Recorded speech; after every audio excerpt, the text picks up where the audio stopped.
Elias woke with a gasp, a wave of nausea washing over him. It wasn't the physical world that assaulted his senses, but something far more profound, far more terrifying. He heard it, a screaming, a howling, a chaotic symphony of sound that seemed to emanate from everywhere and nowhere at once. It was the collective unconscious, the shared dreams, fears, and anxieties of every human being, amplified a millionfold, and it was deafening. His head throbbed, his ears ringing with the intensity of it all. He clutched his head, trying to silence the incessant noise, but it was futile. The voices were everywhere, a chorus of despair. He stumbled out of bed, his legs shaky, his mind reeling. The world around him seemed muted, the usual morning sounds, the chirping of birds, the distant hum of traffic, reduced to a faint whisper, overwhelmed by the cacophony within his mind. He tried to focus on something tangible, anything to ground himself, but the screaming persisted. It was a relentless tide of negativity, a sea of fear and loneliness. He looked out the windows. The bright blue ocean, usually a source of tranquility, offered no solace. Instead, he saw reflected in its surface the turmoil within his own mind. The beautiful blue sky above didn't offer him peace either, just more weight. Days blurred into a nightmarish routine. He tried to escape the noise, loud music, bustling city streets, the comforting silence of his doctor's office, but nothing worked. The unconscious was relentless, a constant, overwhelming presence. Sleep offered no respite, his dreams were flooded with the same horrifying cacophony. He began to lose his grip on reality, the line between the external world and the internal tempest becoming increasingly blurred. His body grew thin, his eyes haunted, his movements jerky and uncertain. He was on the edge, about to fall into the abyss of madness. He felt the icy grip of despair taking him down. It would be his demise. He found himself drawn to quiet places, the vast emptiness of a windy morning park, seeking a respite from the overwhelming noise. The birdsong, barely audible, felt like a lifeline. The dark clouds looming above seemed to mirror the darkness within. He sat on a bench trying to meditate to find some peace, but the screaming continued, a constant reminder of humanity's collective pain. Could he ever truly escape?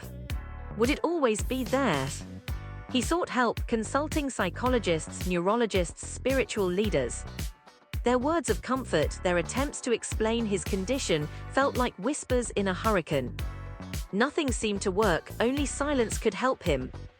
Nobody understood the torment he endured. They all were just too shallow to comprehend it.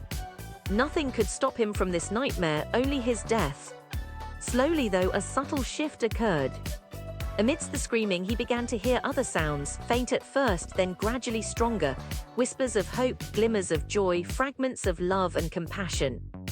The collective unconscious wasn't just a sea of darkness, it was a complex tapestry of human experience.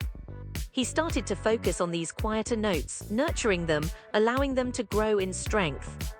He found some relief at the beach again, watching the sun rise over the bright blue ocean. This wasn't a solution, though. He was merely beginning to find his bearings in this tumultuous symphony. He was no longer drowning in despair. He was swimming against the current, holding onto the small sounds of hope. He had to learn to find equilibrium in this symphony, to find his own voice amidst the screaming masses. That would bring him peace and quiet. Would he succeed? The wind carried his thoughts away, he didn't know for sure. The bright sky above could only witness his progress. He spent his days walking along the boulevard, the sounds of traffic fading into the background noise, the ocean's calming rhythm now a counterpoint to the inner storm. He started to help others. He found meaning in assisting those who suffered, understanding their pain with an empathy only someone who had touched the depths of human suffering could possess. The light of hope within him helped him to deal with the ever-present darkness. His work offered solace to both him and others. He began writing, pouring his experiences into words, attempting to create a language for the unspeakable, a way to translate the chaotic symphony into something coherent, understandable. Each day represented a different struggle, and yet he persisted. He learned to navigate the symphony, to find moments of quiet amidst the chaos.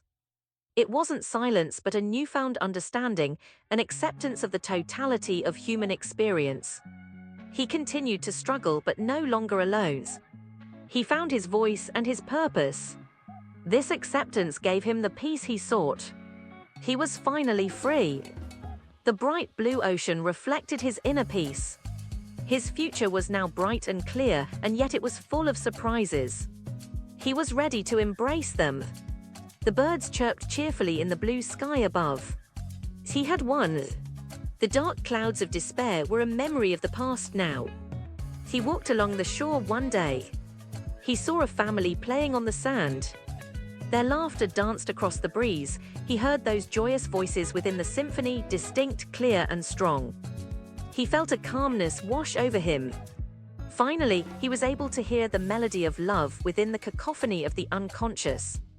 His own peaceful inner world was no longer in conflict with the noisy outside world. He finally found his place in the world. The birds sang merrily in the sky and the waves whispered of peace. He was whole. This is how the story ends.